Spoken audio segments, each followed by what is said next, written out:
Maghihigpit na ang DSWD sa pamimigay ng ayuda sa ilalim ng food stamp program. Tatanggalin daw sa listahan ng mga benepisyaryong hindi dumadalo sa mga seminar. Nasa frontline ng balitang yan si Laila Pangilinan.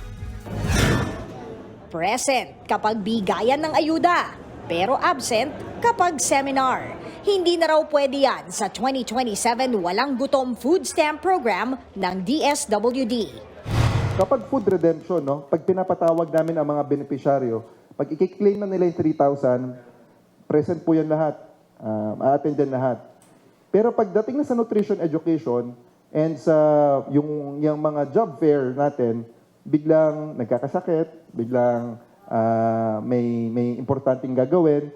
So, of course, we have to manage yung mga ganong instances.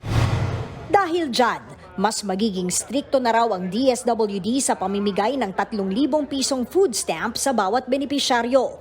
Ire-require silang dumalo sa mga seminar tungkol sa food nutrition at work requirements. Kabilang sa mga itinuturo riyan ang balanced diet, pagtitiyak na masustansya ang kinakain at kung paano magiging isang productive na Pilipino.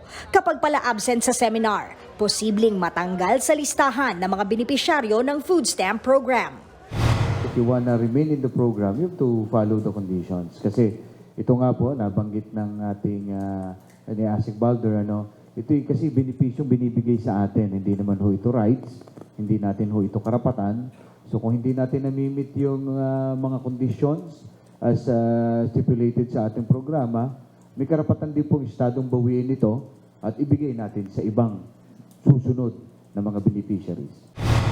Sa kasalukuyang pilot run ng food stamp program, pinupuntahan ng social worker ang mga benepisyaryo para alamin ang dahilan ng kanilang pag-absent. Kung valid naman ang rason, pagbibigyan ito ng DSWD. Sa ngayon, nasa 3,000 benepisyaryo ang nakikinabang sa food stamp program. Oras na ipatupad ang full implementation sa Hulyo, magiging 300,000 na ang beneficiaries. Target pa yang doblehin sa susunod na taon.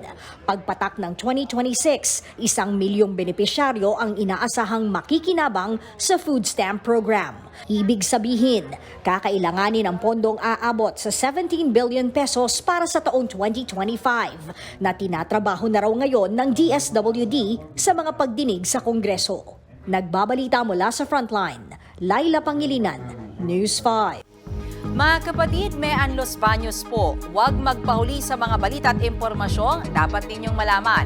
Para sa mas malawak na balitaan at diskusyon, mag-follow at mag-subscribe sa social media pages ng News 5.